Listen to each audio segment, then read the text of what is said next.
Welcome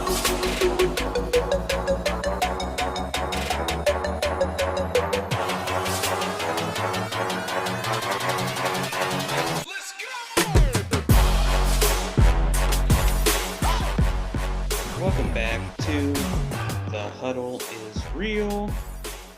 I am your host, Kyle Dunlap. Same as the first time. Sorry if you see my hand moving around there. Trying to adjust stuff. Hopefully the lighting is okay with you. I'm gonna have to figure something out. I'm down in the Browns room, as you can see. Die hard, paint my walls like a helmet.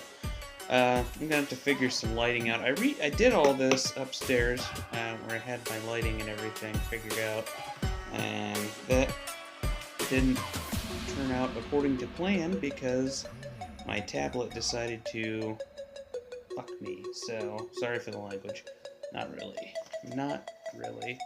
So I lost everything. So we're gonna redo everything that I already talked about once to myself, and actually have some notes so we can possibly stay on topic.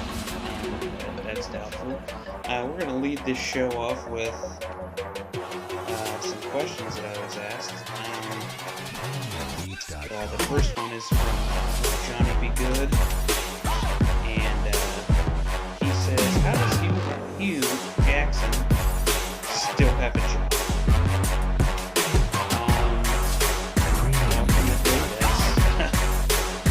It's a puzzle. It's hard to figure out what the hell is going on in their heads. He's made several baffling decisions, gameplay, clock mismanagement, and his lack of commitment to the run game that we're down by so much that they couldn't run. Okay, but if that's the only thing you're doing effective because your quarterback's a piece of shit, then just run the ball 500 times a game and say fuck it because you can't do anything else. Premiumbeat.com. You know? But I don't know. Maybe on the upside, they just wanted some stability. And that's something we haven't had for years. The guys on the team really seem to like Hugh Jackson. They all say they want to play for him. We want to stick around with him. Joe Thomas is a big Hugh Jackson supporter. So that's, I guess, a positive. Maybe that's part of the reasons they stuck with him. Haslam's said that he was Mr. Hugh was one of the hottest assistant coaches in the league. He doesn't think Hugh's lost his magic, and he still thinks that Hugh Jackson can lead the Browns to the playoffs. I don't know what Mr. Haslam's been token on, but pass it on over here, brother man, because I don't foresee that, but whatever. They brought in John Dorsey as the new GM after old Sash, hey, it's me, Sash, got sent packing. Mr. Dorsey obviously accepted it because, it's win-win for him. He came in and said Hugh didn't have any real players, so if that doesn't fire... Get the guys on the team fired up and get them ready to roll, then I don't know what will. And on the off chance that the Browns do all this work in the offseason and they fail miserably and look like dog shit again next year, which wouldn't be anything new to us. It's, just another day in lovely, lovely Cleveland paradise if you're a Browns fan. He can just use Hugh as a scapegoat and be like, well, Mr. Haslam, you told me, you didn't really give me an ultimatum. You told me we're going to keep you. So, right there's your scapegoat. So it's basically win-win for Dorsey. He don't give a shit.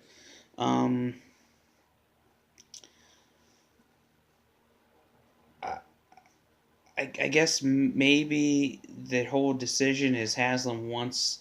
Maybe he was sick of people talking shit about his consistency with the team because they gave Chud 1 year and he went 4-12.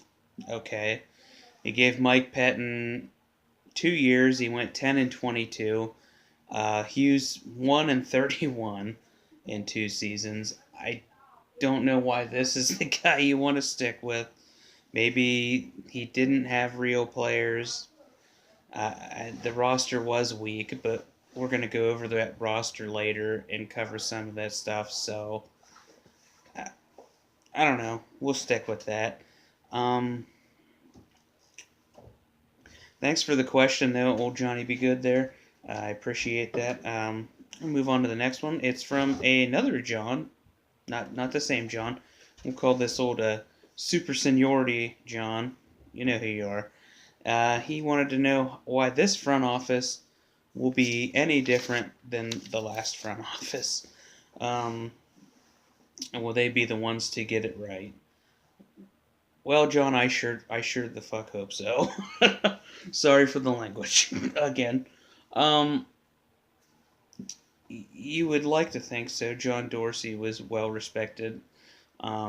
He seemed to be very good at evaluating talent through the draft and free agency.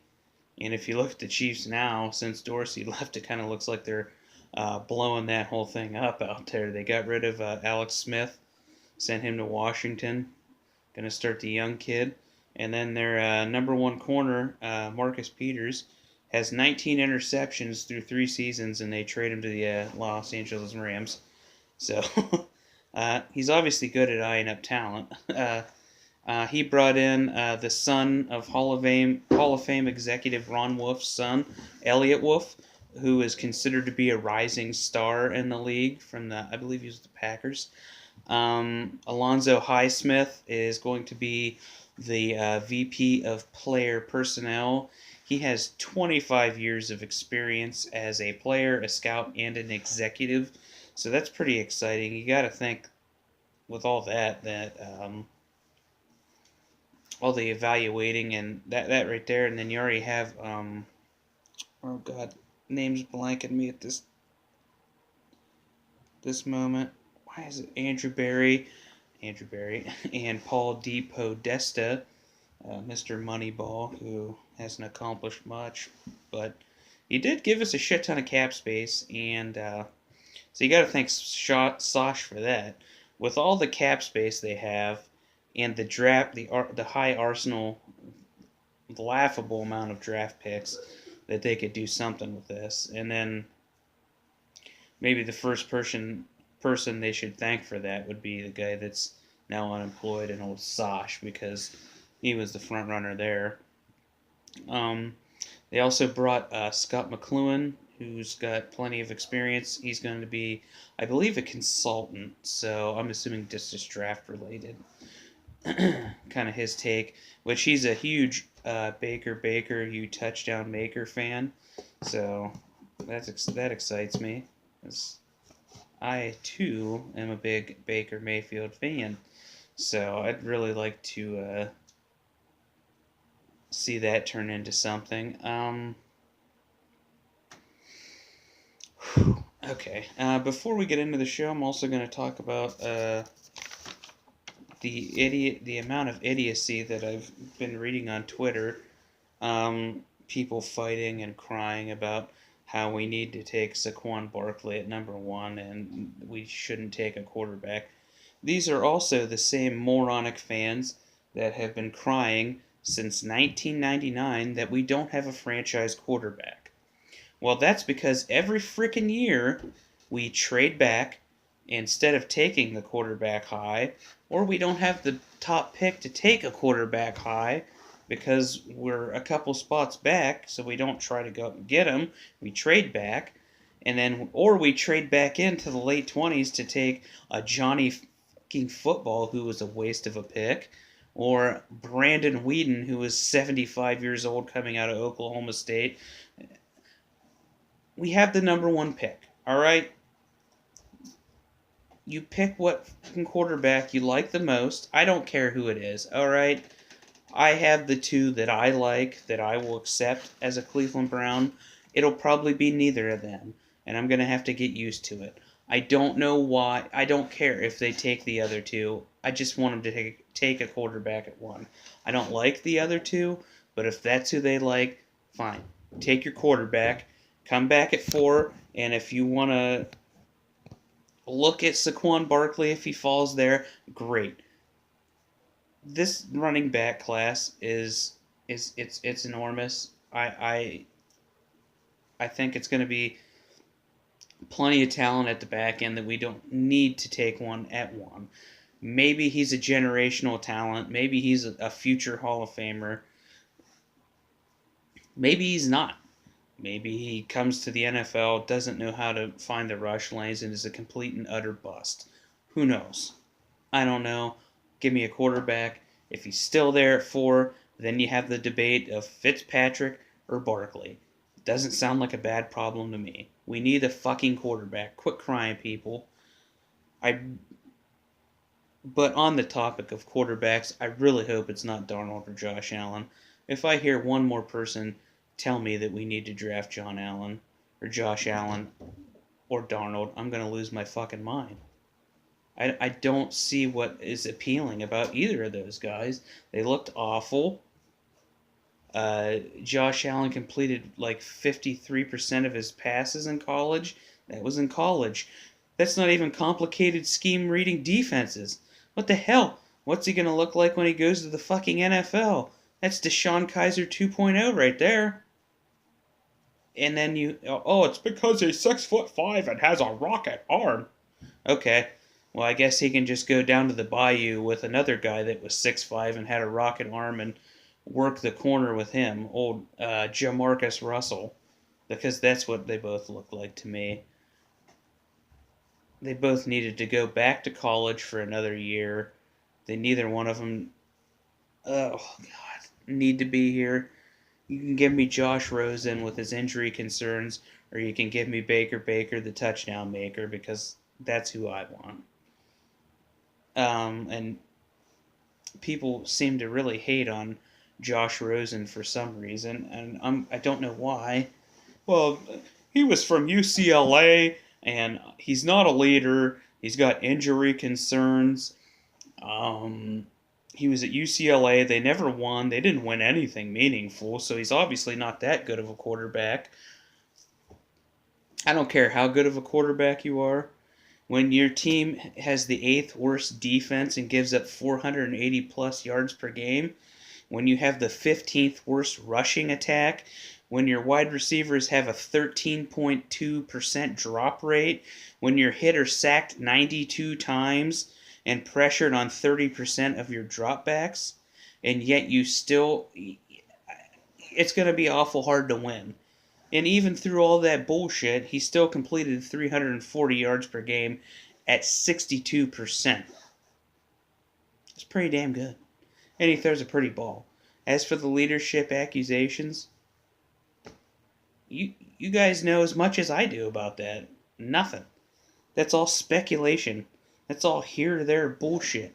Once you get to know the kid, obviously we're not going to get the opportunity to, because we're nobodies. I would love to sit down with Josh Rosen and talk to him and get to see what's going on in his head and then make an assumption then.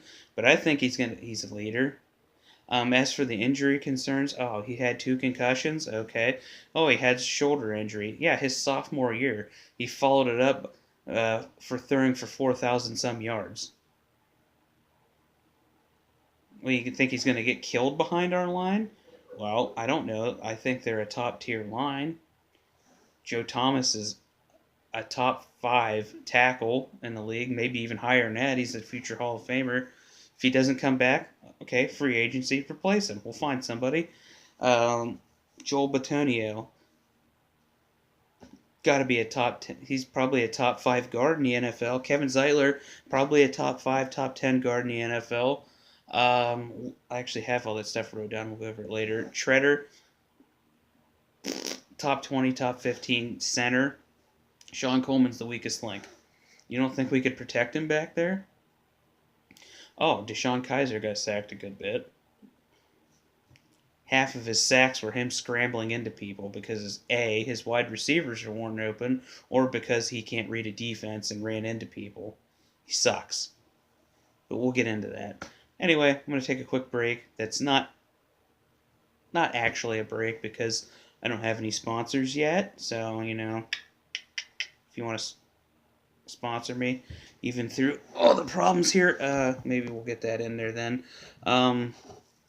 Anyway, we'll be right back with the main part of the show. Maybe we'll have a phone caller.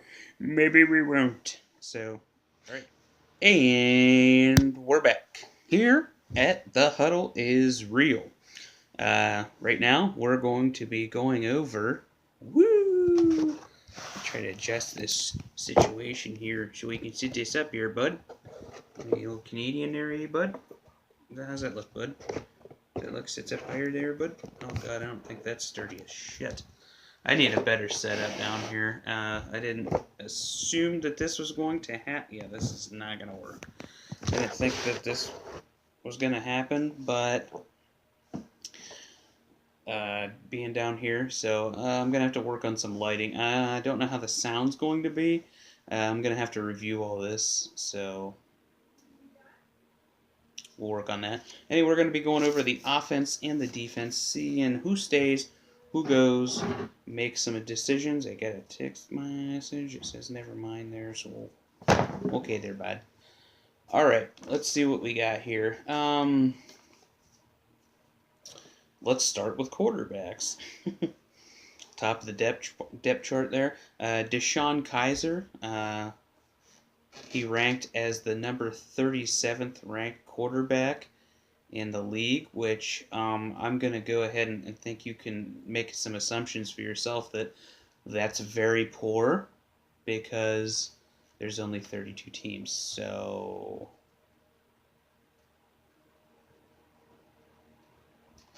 very crappy. He had 2,894 yards, 11 touchdowns, 22 interceptions, a 53.6 per completion percentage, and he was sacked 38 times. I don't think you need to be a mind reader to know how well his season went. And it was pretty terrible. What am I doing? My phone is being a complete jackass at this point, and it's really messing things up. This is not good for business. Not that this is going to turn into any kind of business, but anyway, I digress. Backing him up was surprisingly Mr. Kevin Hogan. Oh, wait, I was to stay or go. Jesus Christ, Kyle, get your head in gear. Deshaun Kaiser, as awful as he is, he's still only 21 years old. Maybe he can grow. Maybe he can't. I don't know. He shows no touch on his throws the majority of the time. Consistency's awful. Doesn't seem to be able to read a defense. But he can stay because, well, we need somebody.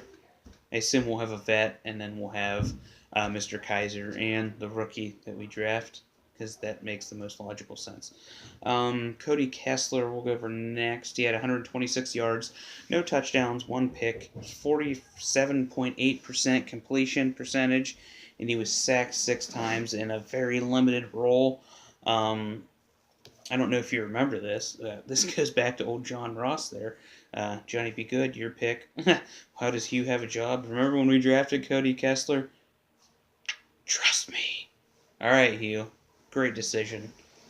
Because that was a good choice. Gone, please. Just gone. Get the fuck off my team. Kevin Hogan. We gave him one start against the Texans, and it did not go well. But I don't think it was really all his fault. We had a lot of injuries going on then. Your biggest excuse for why Deshaun Kaiser was awful was because he had no weapons. So that could be the same assumption for Kevin Hogan there. It was, but he finished the year with 517 yards, 4 touchdowns, 5 picks. As a 61.3% completion, sacked 6 times. I I wouldn't give up on Kevin Hogan, but at this point, we're already going to be carrying three with Kaiser, a veteran, and a rookie. And I don't think Mr. Hogan's going to make the squad. I wish him luck, and I would like to see him catch on somewhere else as the third string back, something like that, quarterback. Big Kevin. I like Kevin Hogan. I wouldn't cast him off. I hate Kaiser though. That's weird how that worked out. Fullbacks, we're carrying two of them currently, Williams and Vitali.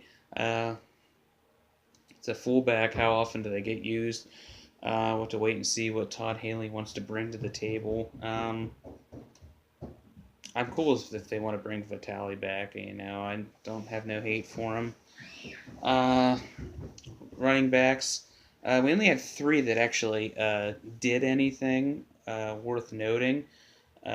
We are also carrying Kelvin Taylor, which I think is Fred Taylor's son, Josh Rounds, and Darius Jackson.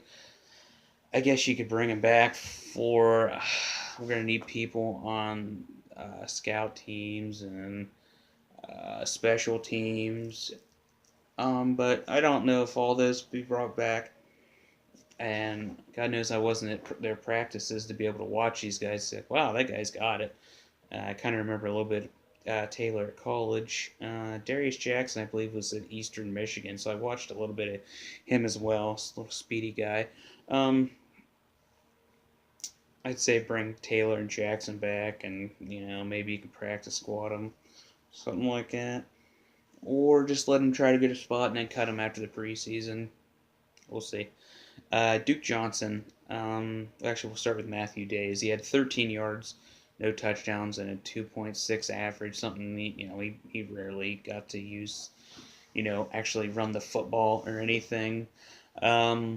He's a late round rookie. Never really used him in an essential situation, so I wouldn't put that against him. But he can come back and fight for a role, maybe.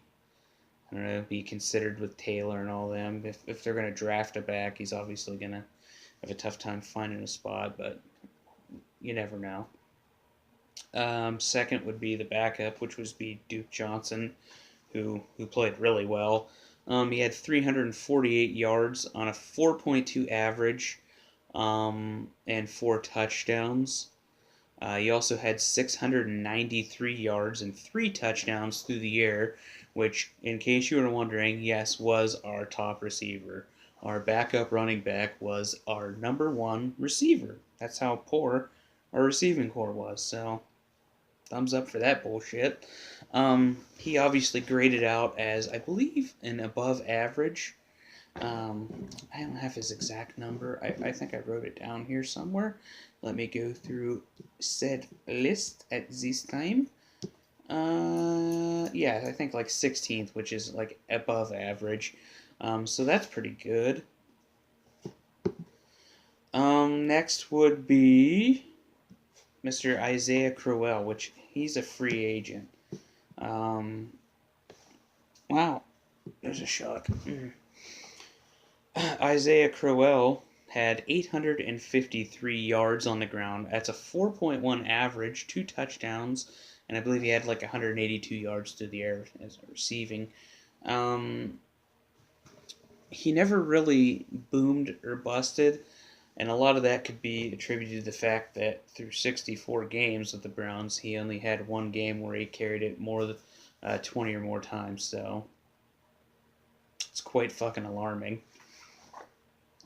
That commitment to the run game that Hugh Jackson bitches about every year, and then it just, like the Browns in the win column, just never happens. I don't know if I knock it all on Isaiah Crowell. I don't think that he wants to sign back here, and if he doesn't want to, then good riddance. I'm cool with bringing in a rookie and having Duke Johnson because he was pretty good. Just needs to work on the fumble situation. I believe Crowell averaged out as an average to below average back anyway.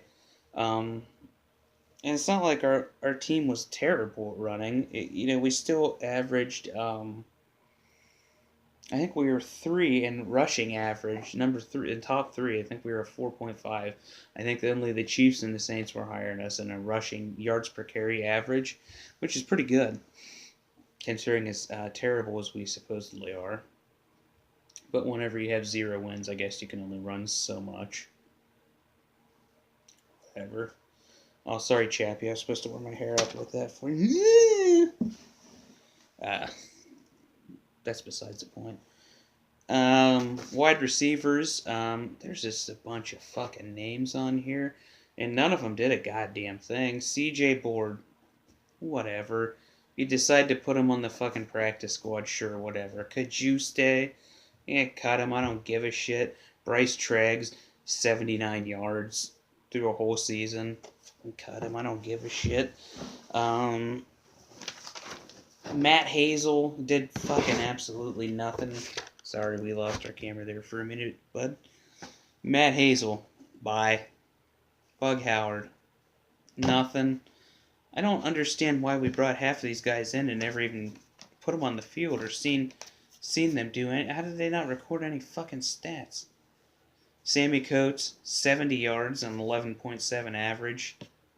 I don't care. Ricardo Lewis, 357 yards, a 13.2% average, and no touchdowns. You know what? As many times as I've seen Captain Stonehands there drop something, you can send his ass bye-byes. I don't even care. Cason Williams, everybody was high on him. I actually was pretty high on him, but 84 yards and a 9.3 average. Maybe it was attributed to the fact that we had no quarterback to throw him the football. I don't know, but I wouldn't be giving it away and selling him. He couldn't have roster spots. Let's let him try to earn one in the preseason. Hollywood Higgins, 312 yards, 11.6 average, and 2 touchdowns. The majority of the stats came in, I think, one bloated game. The rest of the year was, nothing. Accordingly. Still one of those things waiting for Hollywood to decide to do something, and no consistent release. It's kind of slow. Maybe he could turn into something on another team. I wouldn't mind bringing him back and having him try to earn a spot, and if he doesn't do anything, then... But, if he leaves too, wouldn't be hurt or upset. Corey Coleman, 305 yards, 13.3% average, or 13.3 average, and 2 touchdowns. He missed a shit ton of games again. That's like the second year in a row. And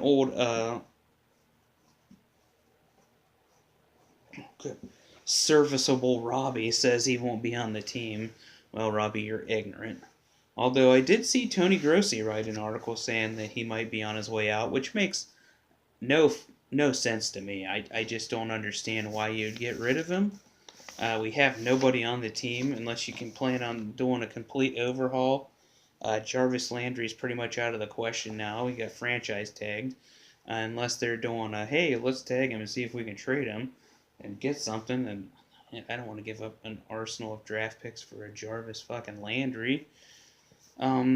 Corey Coleman's only 23 years old. He's had 2 seasons, and they were both injury-riddled, and both filled with quarterbacks with shitty play, and you want to put all that on him? It's not like money's an issue either. He's on a cheap rookie deal. Let's let him work with Todd Haley and see what he can fucking do before we just write him off. That's the dumbest thing in the world. That falls in. We'll keep Hugh Jackson because we want consistency. The guy's won 1 game through 2 seasons, but Corey Coleman got hurt through 2 seasons off and on, so let's just send him packing. You know what? We don't need him anymore. And it's not like he had an ACL injury. He had a broken fucking hand. He's not dead. He's not done. Let's give him a chance to do something here. Good Lord. Some people are ignorant. Tony Grossi's one of them. He's super ignorant. I'm not a big Grossi fan. Maybe some of you are. Don't want to hurt anybody's feelings. Personally, I hate the dude. Josh Gordon, 335 yards. That's an 18.6 average and 1 touchdown through only a few games because we had to wait for him to come back from Weedland, where he's spent season after season after season because weed is more important than playing football. Um, if he's devoted to not being a complete and utter jackass, then sure, come on back. It's not like we don't need the frickin' help. We have nobody at wide receiver. So basically, I'm keeping Coleman and Gordon, maybe Higgins and Case and Williams there, letting them, and then bringing in free agents and rookies, and then we'll see what happens after the preseason and practice and all that fun shit. Tight ends, we have Seth DeValve, who I would keep. He had 395 yards. It's a 12 average and 1 touchdown. Not all that exciting, but he comes out of nowhere and makes a stunning play, gets open, and big Seth DeValve fan. Next is, of course, God Lord, my eyes are all over the place. Matt Langle. It's just an extra guy there, wasting a spot. Gavin Escobar, wasting a spot. David Njoku, 386 yards. That's a 12.1 average and 4 touchdowns. He's still learning the ropes. He was going to be raw coming in. I think we all had an assumption to that he needed to learn. If you thought this kid was going to come in and light the world on fire his rookie year with a rookie quarterback and a young offense with a coach that doesn't know what he's doing, then you're a complete and utter jackass. So there's that. But he's obviously going to stay with the Val. Randall Telfer didn't do anything stat-wise, really. 36 yards, 12 average. He's primarily used as a blocking back. He's not too bad at it, so you need the blocking backs. I'd keep him for that. Offensive line, Kevin Zeitler. We'll start with, let's work our way over. Joe Thomas, I believe, was, I don't have his exact stat. He was like top 5 for his position at tackle, a top 5 tackle in the NFL. Let me see if I can find it real quick. So, is it going to take too much time? It already has, and I've looked like a complete moron at this point. He was the number 4 tackle, so obviously elite. If he decides not to come back, there's options. We'll cover that in the free agency and the draft episodes in the future, which I'm not sure when those will be. Maybe the free agent episode will be episode 3. Maybe something newsworthy will pop up before that we can cover. I don't know, but it's a pretty good left tackle. Left guard was Joel Bitonio. Joel Bitonio was the number 6 guard, so that's top 10. I think he would have been higher, but, it is what it is. I digress. It's still high quality in the NFL. You can't complain about that. Obviously staying. J.C. Treader kind of came in, looked so-so here and there, and then he kind of turned it on towards the end. The offensive line really started to gel towards the end of the season, mid to end of the year. I believe he was like a top 15. I think he was 13th ranked center through the Pro Football Focus rankings. So that's good. Kevin Zeitler obviously going to stay. We have like the highest paid guards. I believe he was like the number 10, number 9 guard. I forgot to write all these down, but I know he was in the top 10. So right there, that's good. That's good. That's above average to good. Great. I don't know why people and I hear, oh, you guys are gonna get people killed. Your line's not that good. Okay, well, you're a moron because that's not true. Sean Coleman, only 26, but he was terrible. I believe he was he was ranked late, like 52nd ranked tackle, so he was behind people that didn't even start, so that's good.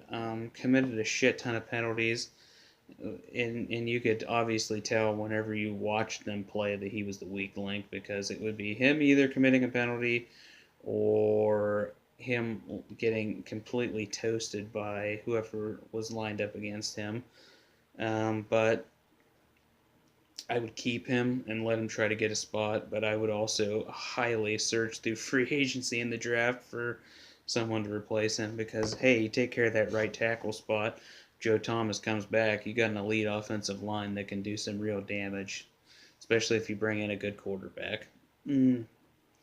Backups, this is going to be fun because half of them didn't play. The only one that really logged decent minutes that you could put a number on would be Spencer Drango, and he didn't look great, but he didn't look bad. It's like you're trying to compare him to a future Hall of Famer, so you can't really put that all on him. Um, kind of can play tackle and guard, so he's valuable to me. I would keep him. Corey Schneider, I think's his name. Who cares? Whatever you decide. I would stick with Durango. Roderick Johnson, obviously. I'd be cool with Marcus Martin coming back. Zach Banner can come back. Austin Ryder can come back. The rest of them, Cheeks, Barker, Gray, Salako, Schneider, they can all get back, and I don't care. We went over those. That's the backups, tackles, guards, and centers. Who gives a fuck, right? You got the starters, that's the gist, and then you got the couple guys that are going to come in off the bench. Let's stick with that. Obviously, we'll probably bring in a couple through free agency and the draft. So uh, maybe I guess we'll find out what I want to do. But that's what I would do. That's not that bad. I'm going to take another quick one, and then we'll flip right back in and hit up the defense. Maybe we'll get a caller. I don't know. We'll have to wait and see. Come back, though. It's not like I didn't know you were coming back. I literally hit the button that said record. I'm trying to act surprised. Did you fall for it? Did you believe it? Who gives a shit? Let's move on. And we're on to the defense. So if you missed the last little smaction there, we went over the offense and uh, the people that we would keep and the rest that we would let go. Basically, it was a lot of gone, gone. Other than the line, the receiving core, we pretty much got rid of everybody. Running backs, we kept a few. The line was pretty easy. Quarterbacks, we kept one, and that was only because he's a rookie and maybe he'll grow. I think he's a dog turd, but whatever. Should we start at the front end or the back end? I think the majority of our problems were in the back end with the safeties and the corners, which I'm surprised because they didn't grade out all that awful, Pro Football Focus wise, and you've seen a lot of consistency with some of them, but good lord, did they? It's just like they need some help. I don't know. The front seven looks pretty good. We'll go over the starters real quick. We'll start with Danny Shelton, the D tackle. He had 33 tackles and 0 sacks. I believe he graded out as above average, and I don't get it. I don't see anything like great coming from him production wise. I don't think he really fits a 4-3 D tackle spot. That's just my opinion. I would love to get rid of him. It doesn't make sense when you don't have a lot of people to put in the spot. But that is what it is. So obviously he'll probably stick around unless they make a shocking trade or something like that. I can't see them just cutting him. I feel like he'll be back. And I would probably keep him unless something pops up free agency. It's like, oh, I can have that D tackle. I can really fix this shit. Next, Larry Ogunjobi had 32 tackles and a sack. I think he's super raw, but he shows a great deal of promise. And I was a huge Ogunjobi fan when we drafted him. Super stoked for him. I think he's going to be a serious force in the NFL through due time. I don't know why. I don't know if anybody else agrees with me, but I'm a huge Ogunjobi fan, so maybe he'll catch wind of this and send me some signed gear. Love him. Emmanuel Ogba, 29 tackles and 4 sacks before he missed the rest of the season with a foot injury. Started out awful. Myles Garrett came back from his injury, and they started to get things ticking along, and then, foot injury popped up. So it's kind of an incomplete grade. Obviously, I'm going to keep him as young.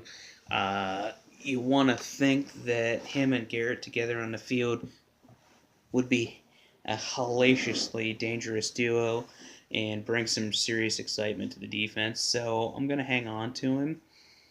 Myles Garrett, obviously, he graded out as an elite talent. Was great. Had 31 tackles and 7 sacks. He was the sack leader for the Browns. He missed part of the year through injuries, and he played the whole fucking year hurt. Not at 100%, so that's just phenomenal. That's what you expect from a guy when you take him number one. Obviously, I'd prefer if he was healthy and played the whole season healthy, because, God, could you imagine what he would have done? Maybe we wouldn't have lost every game and looked like a complete and utter mess. So those are the starters. I guess you could consider Ogunjobi a starter. They kind of rotated as second D tackle a lot. But that's how I'm going to go with it. Carl Nassib had 32 tackles and 3 sacks. I just don't know what to expect from old Carl. I'd hang on to him just to have depth, but he had like the 5th most penalties on the team. He was 5th in penalties, I believe. And you're not even a starter. You're a backup. I don't know how you would that happens, but Jesus Christ, man, cut that shit out. He had a high motor. I had a lot of promise for him, so he grades out pretty decent for being stuck in a backup role. So I'd hang on to him. Jamie Meter had 13 tackles, no sacks. Sorry, Jamie, but I would probably just let you go. I know you're the reason we've won one game through 2 seasons of Hugh Jackson. And by the way, did that son of a bitch ever jump in the lake for losing every game? Because I believe he said he was going to. Oh yeah, we'll look at that in another episode. That's not for here. Jamie Meter, bye. I'm sorry. You won that one game for us, but through the depth and what we got and what we need, you can go. Jeremy Falk did nothing for this team. Bye. LeVar Edwards, bye. Sorry, yawning's just not good. Travion Coley, a guy came out of nowhere, and my dog's here whining at me, just staring at me. Like, what do you want, Lola? Come here. I would keep him. 41 tackles and 2 sacks, coming from a guy that nobody probably pegged him as to even make the team, let alone have a valuable role. I would hang on to him. I like what he brought to the table. Caleb Brantley, 18 tackles and 2 sacks. Good rotational guy. Let him come in. Maybe he'll grow into something more. Not super stoked about him, but I think he's a good player. Colin Bevins and Ricky Alafua. Bye. I don't give a shit. Bye. On to the linebackers. Dominique Alexander. Didn't really play much. I think he had 1 tackle. Bye. BJ Bello. Didn't really play a lot. 6 tackles, I believe. Actually, we'll need some of these guys on special teams. We'll hang on to you. All right, BJ, he made the team for special teams. Congrats. Max Ballou. You didn't record any stats, bye.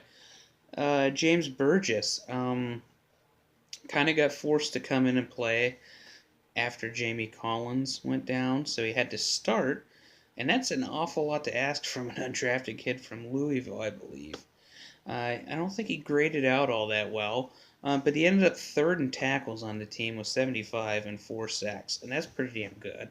Obviously, he lacked in coverage, but I'm pretty sure all our linebackers lacked in coverage. But he was a decent run stopper. I would hang on to him for depth. Calitro by Tank Carter.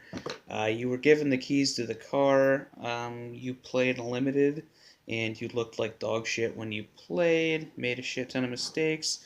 I believe you tore your ACL. You're 29 years old. You're a great role player on special teams, and I would love to bring you back for that, but you're 29 coming off an ACL.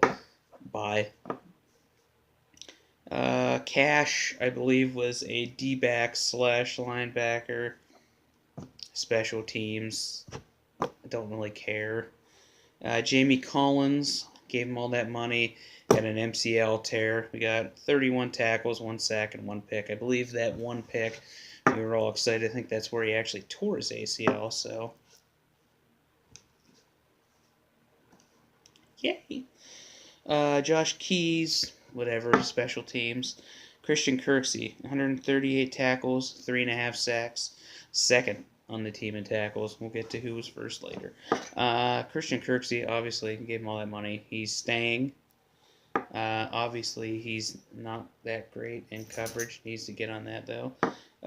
Nate Orchard, I guess I listed him with the linebackers, but he was more of a defensive end. I don't know why I have his name right there. Maybe that's where he was where it was at. 25 tackles, 2 sacks. I didn't really see anything meaningful out of him. I thought maybe this would be the year that he would kind of, expand and have a bigger role. Going to a DN spot because that's what he played in college at Utah, I believe. But I was wrong. What are you looking at, Lola? She's fucking weird. He can stay for a depth, or they can send him packing. It doesn't really bother me any. Dog's looking all around like an idiot. And Joe, the show, Schobert, 144 tackles. That's first. And 3 sacks and 1 interception. He was a Pro Bowl alternate coming into his first season where he wasn't even supposed to be the starting middle linebacker. And he got the job where he beat out Tank Carter, who shredded his ACL. Obviously, he graded out decent. Struggled a hair in coverage and shit. But I would obviously hang on to him. Big fan of Joe Schobert. Love him. Not going to let him go. Now we move into the secondary. That's the back end. That's the one we want to hold on to. I guess we'll go with the starters first. Brian Body Calhoun. I love this guy. Kind of came in as a nobody. Through hard work and great play, earned a spot on this team. Had 39 tackles. Would have loved to seen him have some picks. He didn't have any this year. I think he had a chance for some. I would bring him back, hands down, easily, and give him a chance to be the number 2. I don't know if he's quite number 1 corner talent, but he could be. I was wrong about the guy. I didn't even know if he'd make the team, and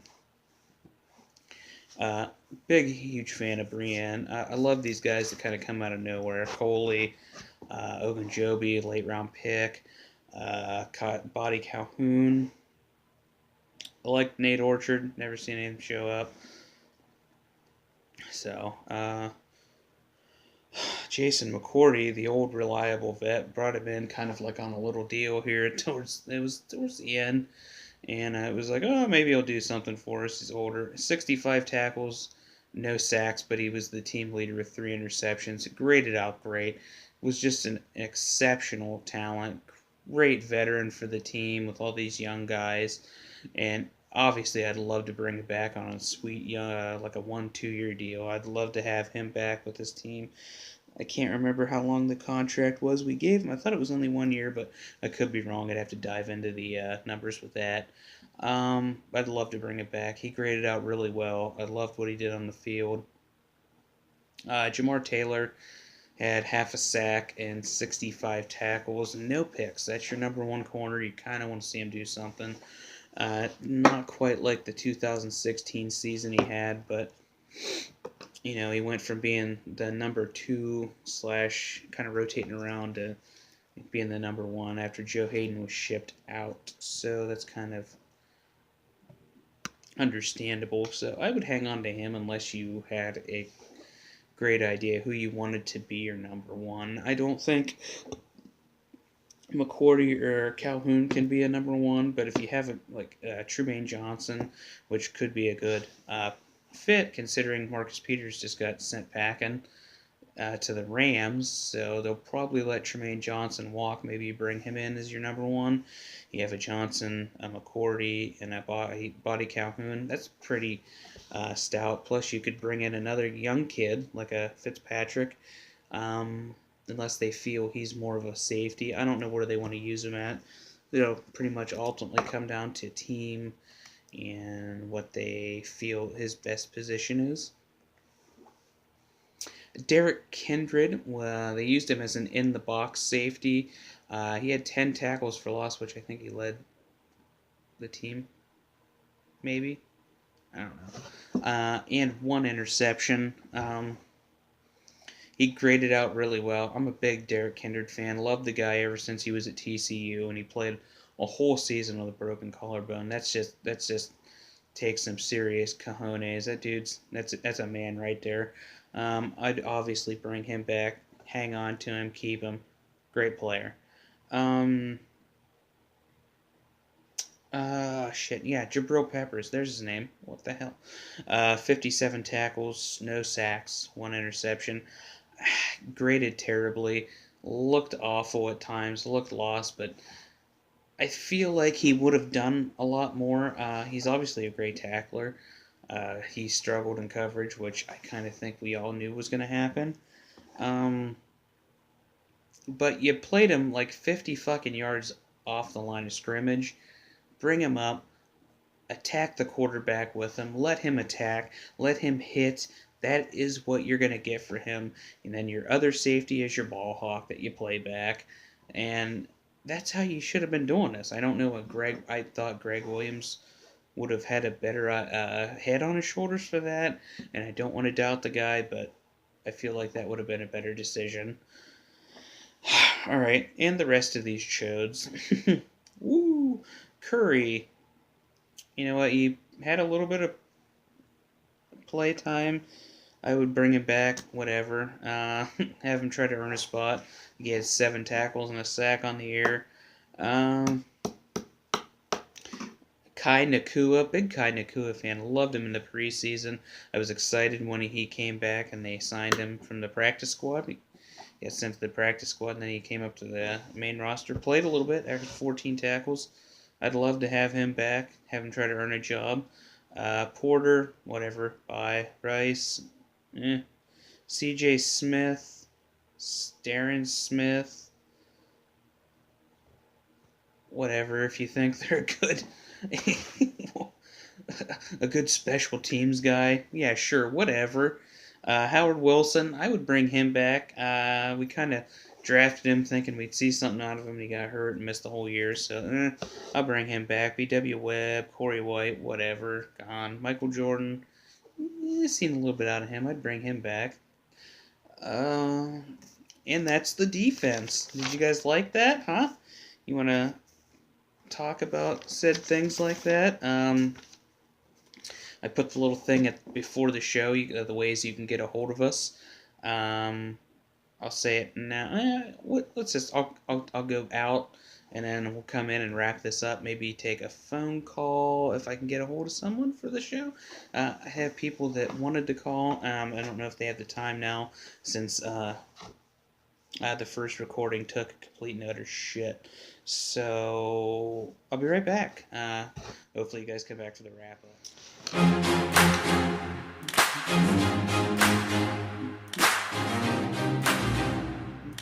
And we're back at the Huddle is Real for the wrap-up.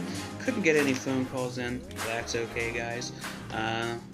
Like I said with the recording, hopefully this kind of stabilizes. I didn't want that to happen, so hopefully this one goes through. I don't know if it went as well as the first time I did the recording. I was a lot more comfortable not sitting on a floor down here in the man cave. That is complete since I had El Babo. Kind of ruined that whole thing. Sorry, Evie. I love you a lot more, though, so that's good. I just want to thank you guys. The first episode had a great ton of support, more than I thought I was going to get. I believe I had like 165 views, maybe even more than that. I stopped counting. after a while, and that was just phenomenal. I couldn't believe it. I wasn't sure I was going to get anybody to ask questions. I ended up having a couple more people ask me questions at work, but they just wanted answers right away. They didn't want to wait for a show. So that was exciting. I'm hoping you guys enjoy this. I enjoy coming and talking. It may never lead to anything or exciting, but I have fun with it. If you guys are having fun with it, and maybe we can grow this and it continues and it happens often, I would love to have it happen a lot more times a week. And just have to keep going. We fix it. Work out of the show. It's terrible. Is it really the dog? Sitting there staring off in the face.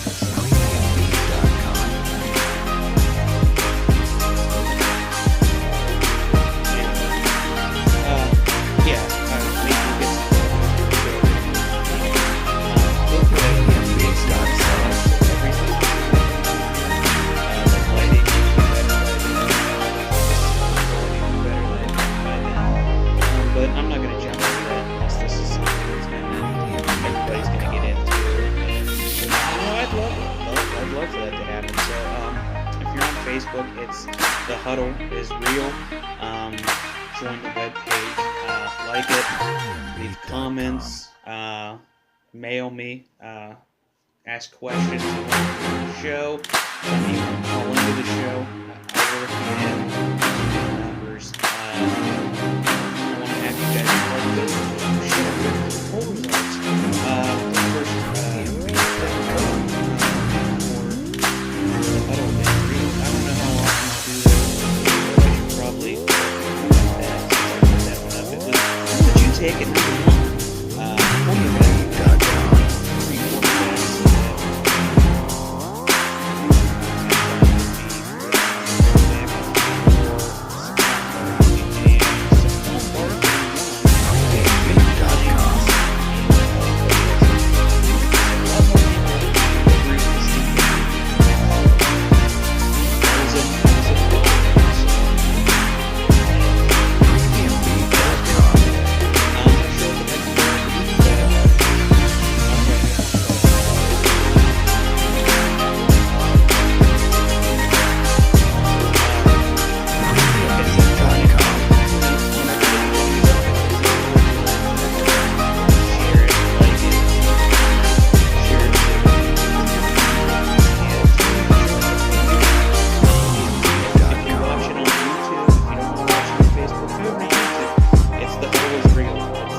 Sorry, I don't mean that. I'm trying to wrap this up with